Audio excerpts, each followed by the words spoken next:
Okay. Namo tassa bhagavato arahato samma sambuddhassa. Namo tassa bhagavato arahato samma sambuddhassa. Namo tassa bhagavato arahato samma sambuddhassa. Okay, so this evening I thought I'd say a few words on the role of thinking or thought.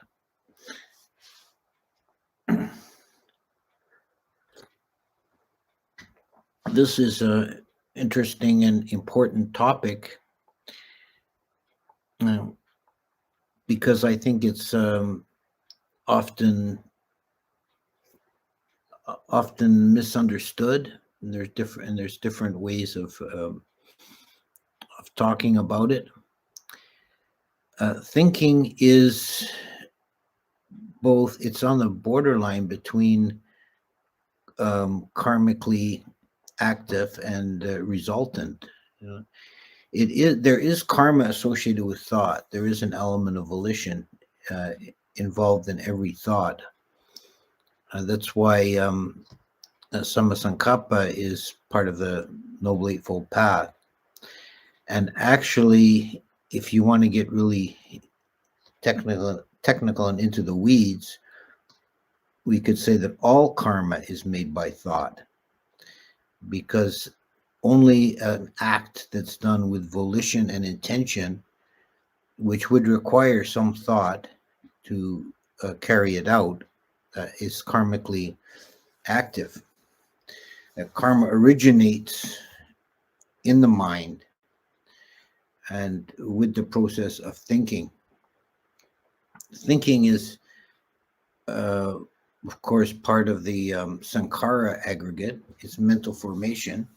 It's not the only mental formation. We have other mental formations that are other than thought, such as a pure emotional feeling. But thinking is let's define it as a manipulation of mental objects. And thought can be either verbal, which I think is the dominant form for most people. They think in words, but it can also be visual in terms of images. But they're still classified as thought. They're manipulations of purely mental formations. One problem, I think, not so much in Buddhism, but in the broader discourse, the philosophical discourse about the mind, I think that thought is often confused with consciousness, and that they're two quite different things. Thought is an object of consciousness. Consciousness is aware of thought, but consciousness itself is not thought. So we have this very clear distinction between the subjective aspect of mind and the objective aspect of mind. I think in the Western philosophical discourse, this has sometimes been confused. We have, classic example is René Descartes, I think, therefore I am, which is quite a non sequitur. Now, there is thought. This was supposed to be the starting point of his philosophy. There is thought, therefore I exist. This is a huge leap. There is thinking, therefore there is thought, would be about as far as you can take it. So he used the process of thinking to postulate an I, a person, an atta, and that doesn't follow. There is thought, but there is no thinker. It's still not self, and it's still thought is still, although it's karmically effective, it's also heavily influenced by old karma, by habit patterns. Thought becomes entrenched, by repetition, and what you think of often that colors your your mind. It sets up a habit pattern in the mind.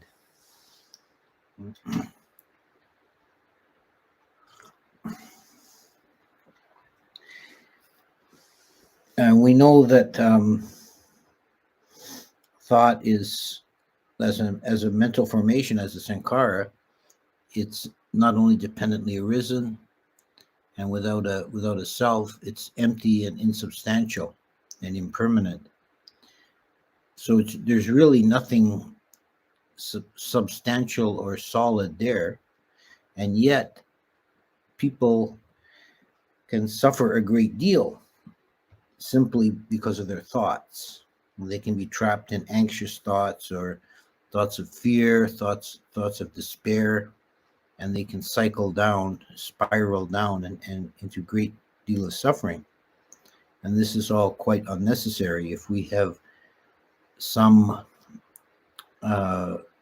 insight into and mastery over our thought processes. And this is the in the Noble Eightfold Path, the path factor of right effort, samavayama, is defined as controlling the thought process, encouraging wholesome states and discouraging unwholesome states. What is that but really control of the thought processes? And an arahant, one of the characteristics of an arahant is said to be, he is the master of the pathways of his mind. He thinks only that which he wishes to think and doesn't think that which he does not wish to think. So that's interesting. And it also implies that for the rest of us who are not yet arahants, we are not completely the masters of our mind. And this is something I think that is one of the first observations people make when they take to meditation, is how unruly the mind is and the thought process. It doesn't seem like it's under your will or your control. It seems quite erratic and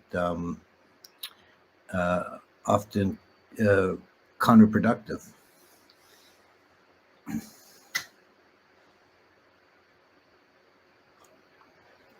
And yet we can learn to control our thoughts. Thought is not in itself something that's negative. We need thought. We use thought all the time in productive and wholesome ways. Any mundane task you undertake, you have to apply thought to do it properly, to think through the steps of the procedure and so on. And we use thought to try and, on a higher level, we use thought to try and understand the teachings of the Dhamma.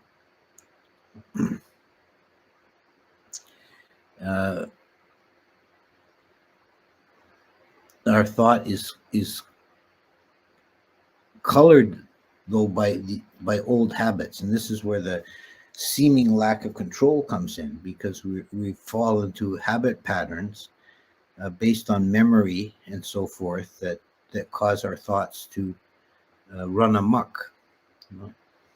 But there's still underneath that, there's still some element of volition, and we can learn to control that and to quiet the mind and to have peace from the thinking process at times. This is in samadhi meditation. We gain quiescence of mind, and the thinking process diminishes, and in second jhana it ceases altogether. In vipassana practice, if you're observing the workings of the mind on a minute level, it actually can be observed that there is an element of volition behind thought, because the mind can become very quiet and you can feel the mind kind of gathering together to produce a thought. And there's as yet no content to the thought. It's just an empty shell. It's just a potential thought. It's not a thought yet about anything in particular. And this is the operation of volition. Volition is like pulling this thought out of the emptiness. And if that's noticed clearly, that can just be stopped at that stage and no thought arises. And the mind can be very quiet for a long time with just these occasional little bubbles of intention coming up. So in these different kinds of meditation, we can gain some freedom from thought and observe the mind as it is in its natural state without thought, behind thought or in between thought. And it becomes obvious that consciousness is quite separate from thought, because consciousness continues to function even when thought is quiet and there's no thought.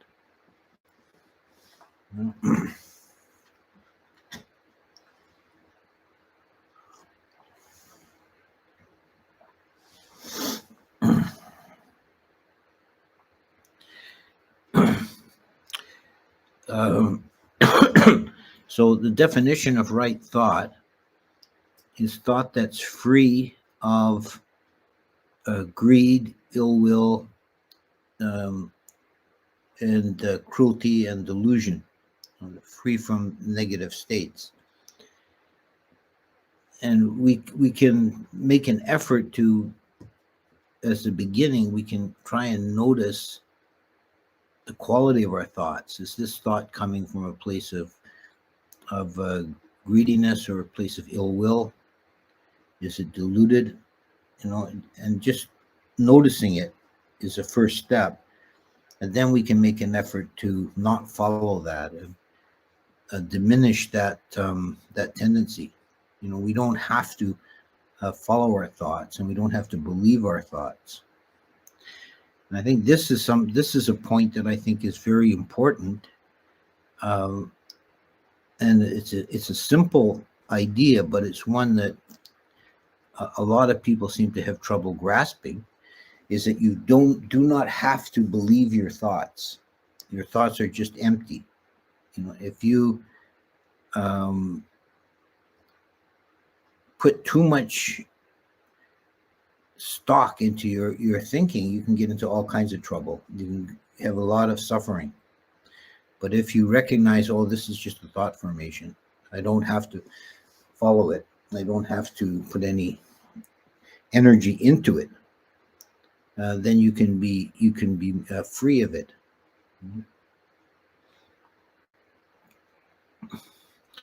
Coming to see your thoughts as empty and insubstantial is a very important insight and very liberating.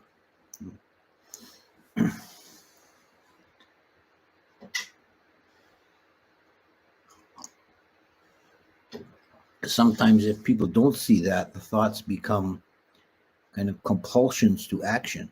You feel like you have to act on your thoughts. Well, you don't. You never do. You can make a rational decision.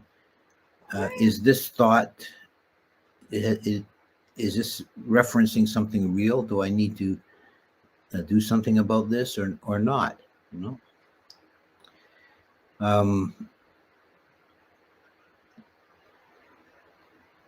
We don't have to follow every prompting that appears in our mind.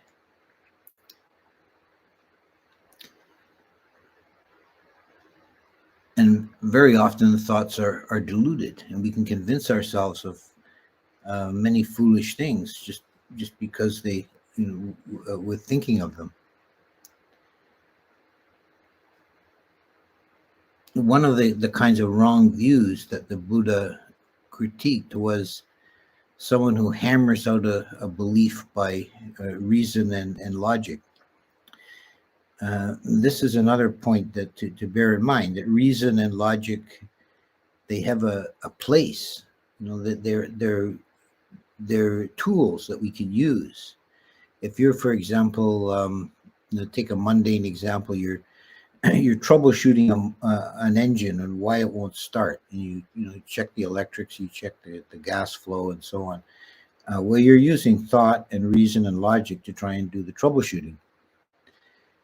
Uh, but there's a limit to how far reason and logic can take you. And when you get up into a metaphysical level, you can come up with all kinds of, and people of through history have, come up with all kinds of wild thoughts and speculations, and they're logically coherent in a sense. I mean, they hang together, but they don't have any bearing to reality. Part of this is because the highest truths, like the unconditioned nibbana, is outside of and is completely inaccessible to thought process.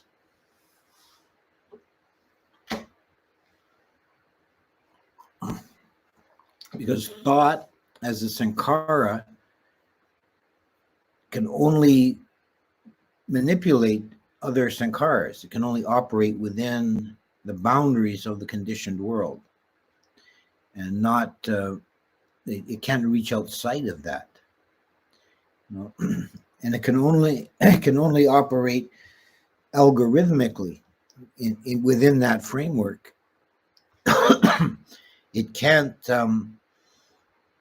step outside of its own box and realize anything or understand anything outside of that. So this is made pretty explicit by the Buddha when he was speaking to a samana who wanted to know whether the Tathagata exists after death or not. And the four positions put forward are that the Tathagata exists after death, he does not exist, he both exists and not exists, he neither exists nor not exists. And the Buddha said for each one, that does not fit the case. He didn't exactly say true or false. He said, does not fit the case. So it's an irrelevant question. It doesn't bear on the actual state of a Tathagata after death. And the context of this is that these four positions are called the tetralemma of Indian logic. They're the four poles of Indian logic. So it's a formal logic system. It's somewhat different than the Western logic derived from the Greeks. And by denying these four poles, the Buddha was saying, well, you can't approach this question logically. You can't encompass it with words. You can't define it that way. It's beyond the reach of thought. So there is a limit to thought. It has its place and its role within its own sphere, but it can't step outside of that sphere.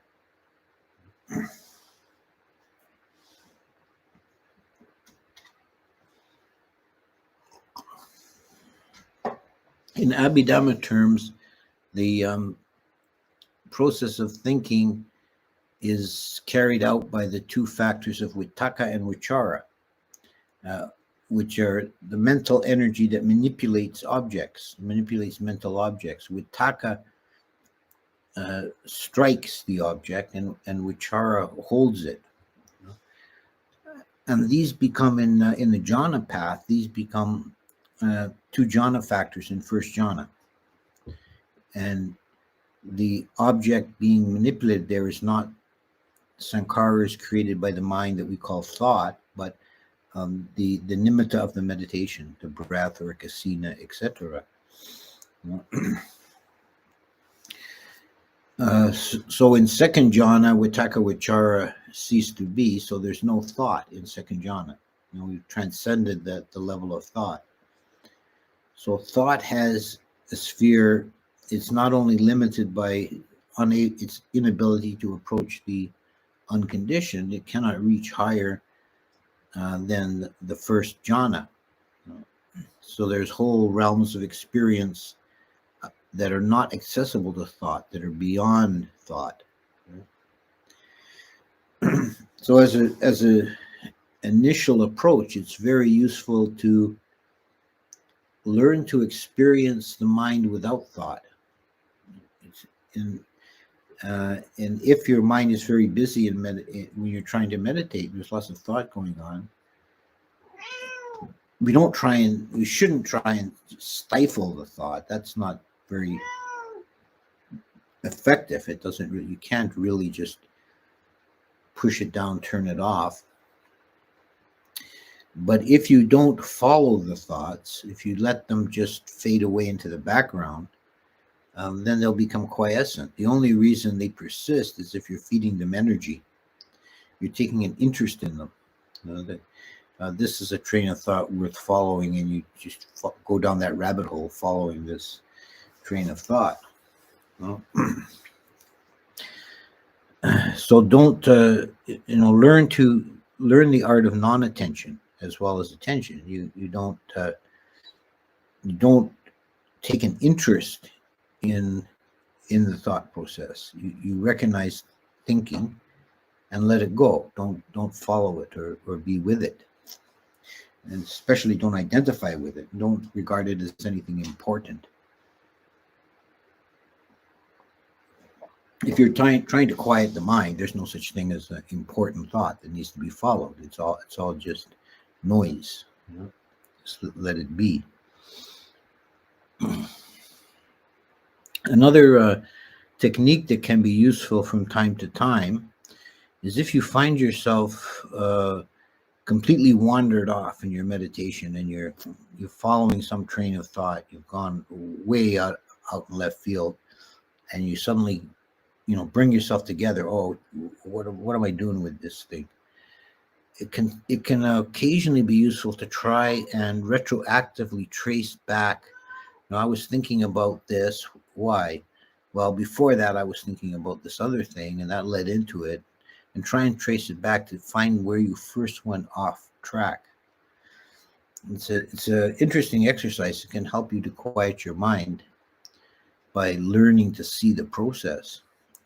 And what you'll probably find is that in the majority of cases, the initial going off from the meditation was an external stimulus, like a sound or a smell. And that caused you, through some association, to have a thought, and then you follow that thought through association, and it carries on a chain until you're completely lost and you don't know how you got there.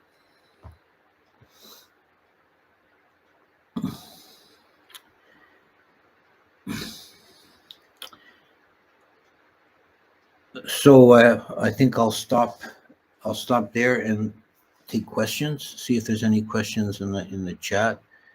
I don't think there's anything yet. Oh, maybe there's something here. No, it's just a comment. No questions as yet.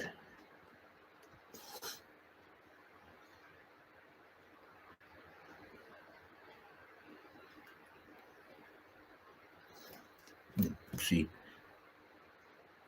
Can you explain papancha as being the first step of dependent origination in some lists rather than avijja, and how is it related to thought?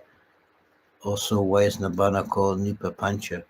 Well, nibbana is called nipapancha because it's without papancha. Papancha is proliferation. It's the thought process that runs off, like I refer to it as following down the rabbit hole. One thought leads to another, and you build structures in the mind. That's papancha, and that could be seen as a beginning for the whole process of becoming and coming into existence. We kind of begin by spinning castles in the sky, right? And then we end up living in them. You think that dreams are like visual, audio, tactile, more intense, random thoughts?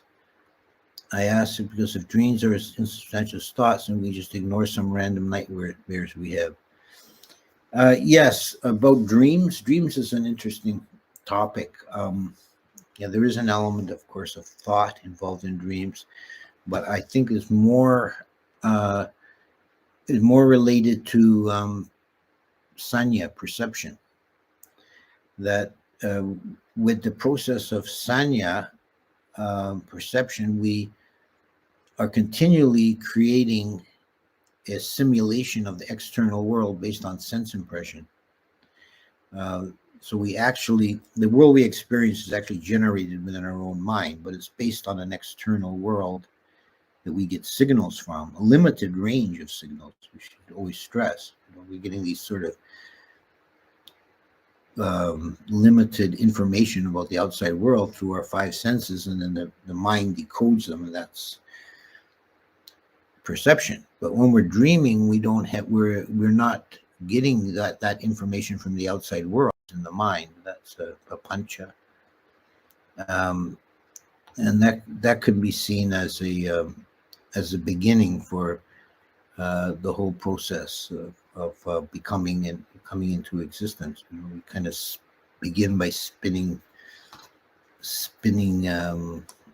castles in the sky, right? And then we end up living in them.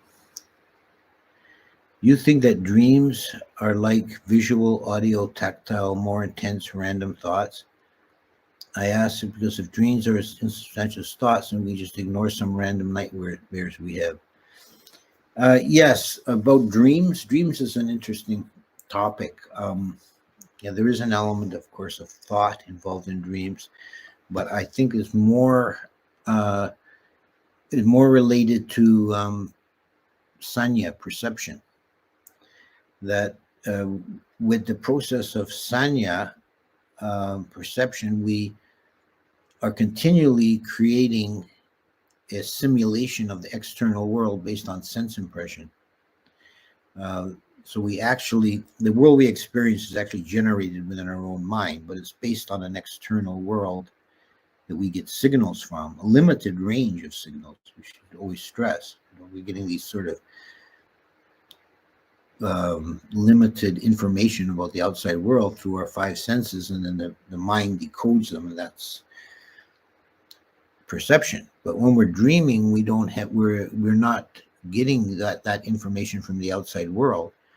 So perception is just playing around and making stuff up, and it's manipulating sankharas, and there might be some thought involved in it, but it's not so.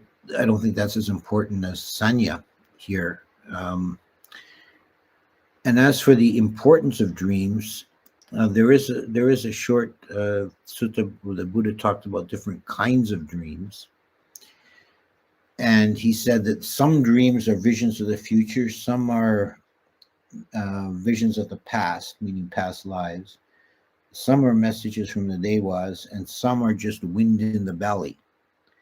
And I think we can take it that the majority of dreams are just wind in the valley. It's just mental noise, and there's no great significance to them. If you're plagued by nightmares, you should do more metta meditation. That'll, particularly in the evening before going to bed. And one of the benefits of metta is he dreams no evil dreams. What country are you in, sir? I am in Canada, in Northern Ontario. Can you comment on the difference between thought, logic, and emotion?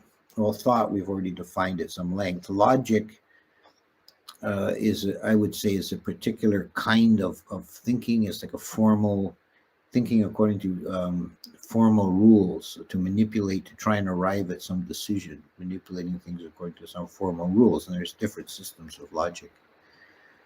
And emotion is a feeling tone. It's nothing. It's not really thinking. It's an emotional state is a reaction on a more primal level to phenomena. As Vedana is the root of emotion. Vedana is simply liking, disliking, or neutral, and then that gets elaborated with some input from sankharas. It gets elaborated into more complex emotions like love or hatred or anger and so forth. When acting out of impulse, when there's no intention behind a clear thought, does this mean the karmic impact is less, if not more? Well, the factors that determine, one of the factors that determines the strength of a karma is whether it is prompted or not, sankata or asankata. And the prompting lessens the impact of the karma. And I should define this a bit. prompting can be external or internal. So an external prompting is if someone talks you into it, go ahead, do it. Someone kind of nags you into doing it.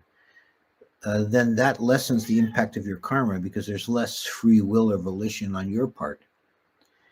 And this would also be likewise with an internal prompting. If you feel, if the thinking process is sort of driving it strongly, you're thinking about it a lot before you do it. That's a kind of prompting. So an impulsive action, the intention is spontaneous. It's unprompted, so it's stronger. So there's more karma associated to a fully impulsive act. Are thoughts related to anxiety associated with chronic illness and death from it insubstantial? How to address these if at the same time they help reflect on Maranasati? Well, illness and death is something we're all going to experience. It's a natural thing. It's a inevitable part of being embodied in samsara at this level. We're going to experience illness and death. But thinking about it and being worried and concerned about it is not helpful. It doesn't address anything. It just causes suffering. One should be at peace with the fact that you're going to die. That's Maranasati. And the only thinking about chronic illness is, that's useful is if you're, contemplating different treatments or preventions and in a rational way. But if you're driven by fear and anxiety, then you just that actually can cause illness. So I would try and not to get caught in that.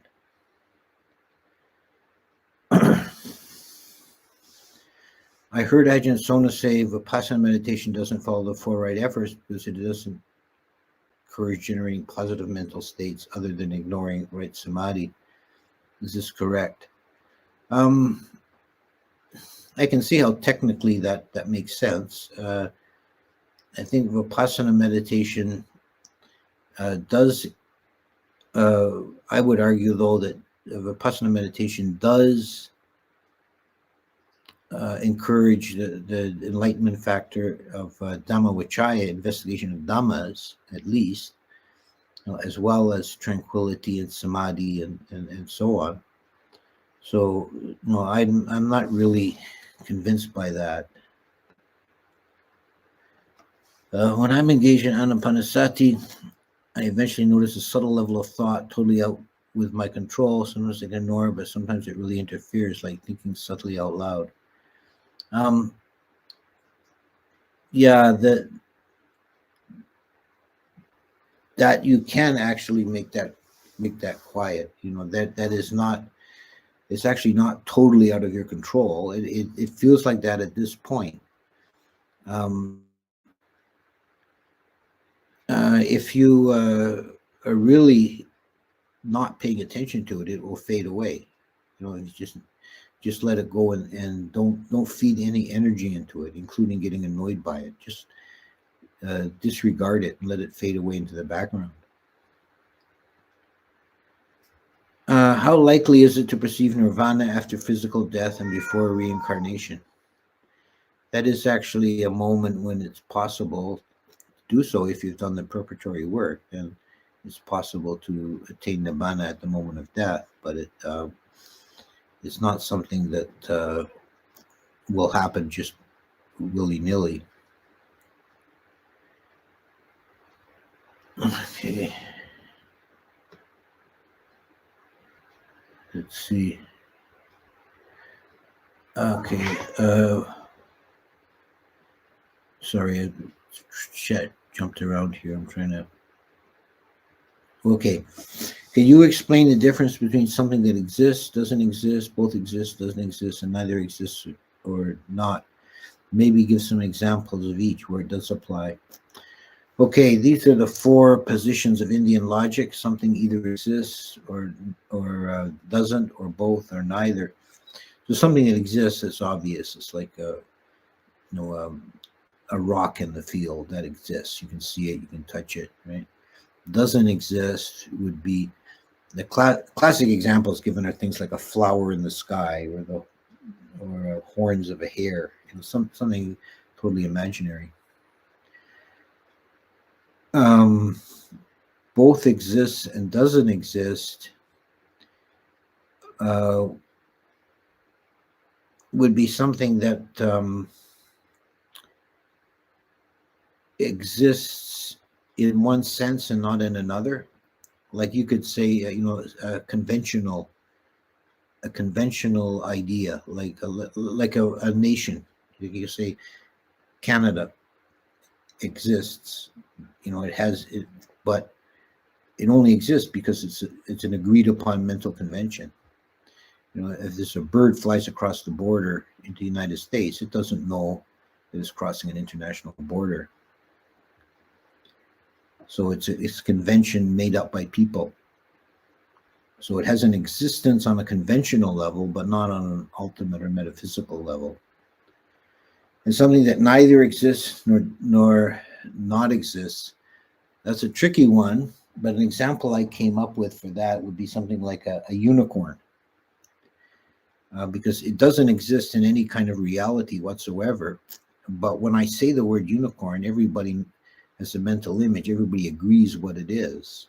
So it exists as a purely imaginary idea that's widely held, that had widely recognized.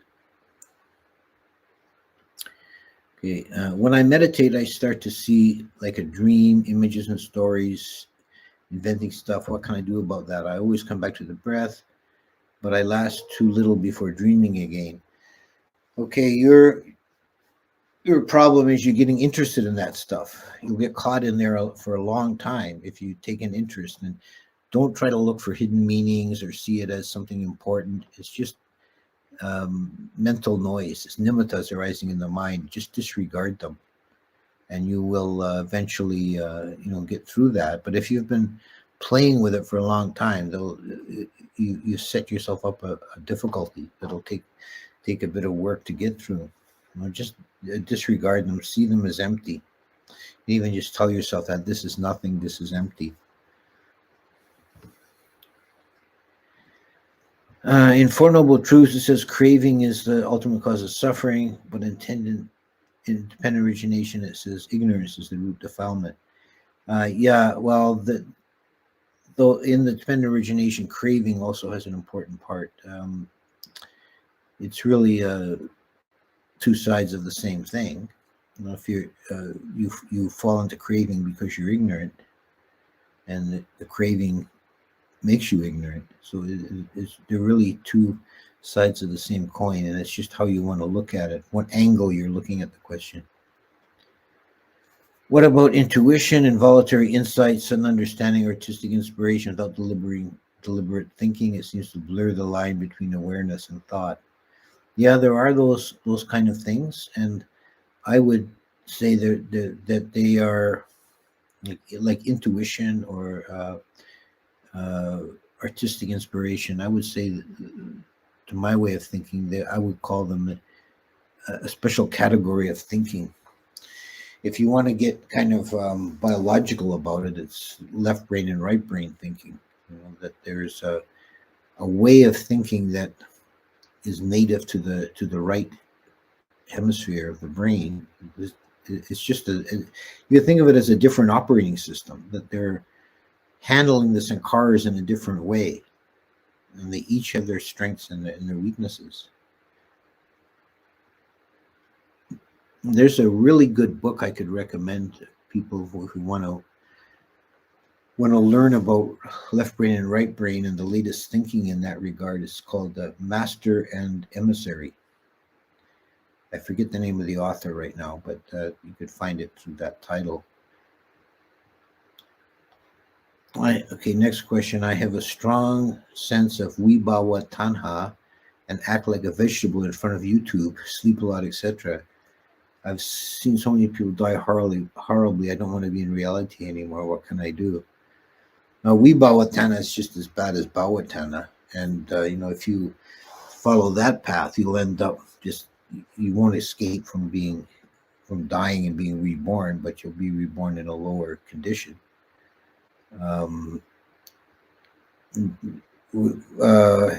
What you need to do is I think the best thing would be to be more active and more engaged in the actual world rather than sleeping or just vegging out on television or YouTube. How do you separate between perception and mental formations?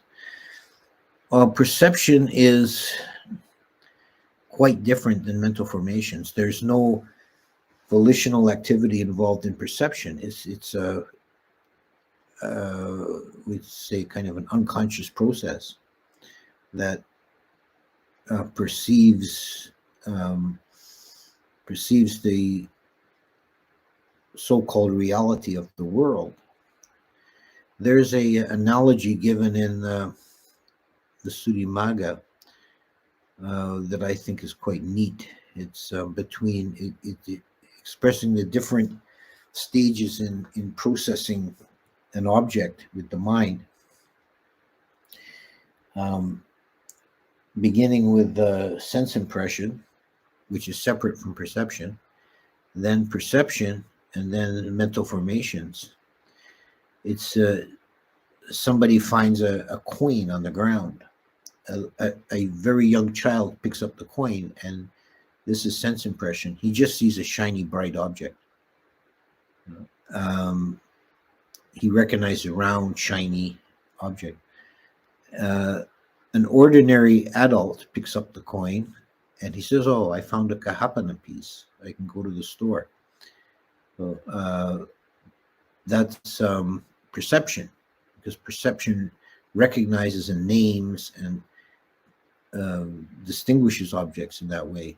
But then a person who is a professional coin dealer, a merchant who deals in currency exchange, he picks up the coin and he says, "Oh, this is a Magadha Kahapana piece. It's 97% pure. It's worth 10% more than a Kosala piece." Those are mental formations. He's thinking about it and processing it algorithmically at a more detailed level. Is remembering past lives important or helpful for the path of enlightenment? I would say that it has some value, but it can be overrated. It's not something you should probably spend a lot of effort to try and uncover. But if insights from past lives come forward, they can clarify things for you.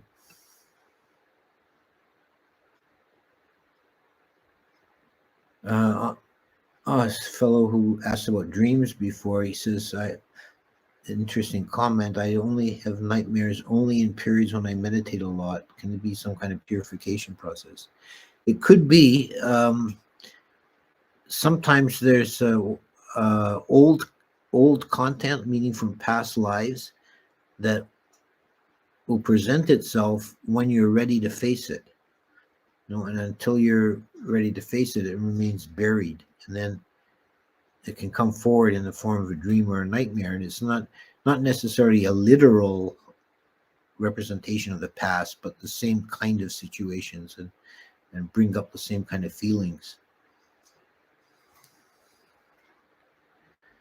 How to deal with thought that everything bad will happen due to past trauma, although that's not always true, given that I have experienced pleasant things as well. Yeah, this is where you make suffering for yourself with your thought. If you've had past trauma, it's not productive to keep dwelling on it. You need to recognize this is something that happened in the past. It's no longer real. It was real at that time, but now it's not, and I don't have to deal with it now. I can just let it go. And your thoughts, if your thoughts are caught in that, you'll end up suffering again and again. You're just repeating that suffering for no reason. Is feeling joyful a necessary or preferred condition to be in before doing breath meditation? Would other kinds of meditation be more beneficial if one becomes drowsy during anapanasati? I don't think it's, I would say maybe it's a preferred condition. I don't think it's necessary. The joy can arise in the meditation as the samadhi deepens. It should. It should. Um, if one is feeling drowsy, yeah. If you're overcome by drowsiness in meditation, uh, you're better not to try and deepen the samadhi at that point, because it becomes a kind of false samadhi, becomes sort of hypnotic. You're better to switch it out and maybe do some brisk walking meditation. Just don't just, if you're really struggling with drowsiness, don't just let yourself keep sinking into it. I have passed my psychology of thought exam, and basically there are lots of theories that don't completely explain the complexity of what human thought is. Yes, quite so. I know there's a lot of takes on this. Samadhi is defined by commentaries as ekagata. However, ekagata is also a mental factor present in all stages of samadhi. So other mental factors, just distractions from pure samadhi. No, there's some mental factors that are associated with samadhi, like tranquility, equanimity. So they're not distractions. How would one go about breaking ill-formed daily habits that seem to be impossible to shake off? Sometimes in a complete change in routine, just completely do something different all day long. That can help. Does the cat meditate with you, Monte? No, she doesn't. She makes a nuisance of herself.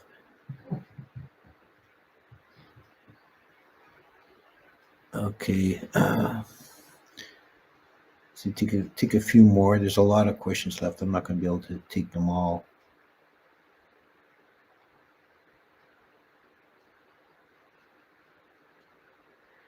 Somebody asked, someone's reading Heidegger and Nanawira. Is it worth reading Nanawira and Heidegger?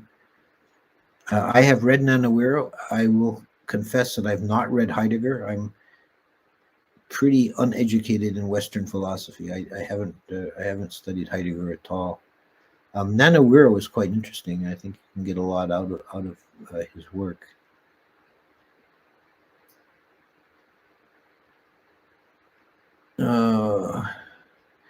If nagas are technically animals, then it is stealing from a naga allowed to animals not having property rights in Buddhism? Well, that animals not having property rights is something particular to the Vinaya. And the examples given are not nagas or supanas, but like taking sticks from a beaver dam or something like that. I would say, you don't want to be. One practical approach to this is you don't want to be stealing from nagas. You're gonna get in big trouble. Can a lay person or monk who is not a sotapanna fall into heedless practice, such as that the monk is disrobed, or the lay person falling out with the world? Well, someone who's a sotapanna would not commit gross breaches of morality, but it's still, I think, within the possibility that they would get themselves into trouble in smaller ways. Can you give any advice on how a layperson can achieve stream entry? Yes, the Eightfold Noble Path. The Buddha laid it out for you. Okay. And I'll just do one more. With respect to dreams, when you mention old things come up when you're ready to face it, what decides whether you're ready to face it or not? I think there's some kind of, I'm just kind of speculating here, but I think there is some kind of built-in, we might say, filter mechanism in the mind that if you're not ready to face something, it won't It won't allow itself to see that.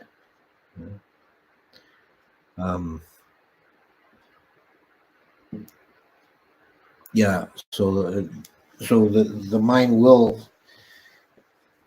it can, when you do face it, it can still be a bit painful, but then you get through it. Okay, I'll leave it there. Thank you, and we'll be back next week, same time, same place. And goodbye, all. Thank you for attending.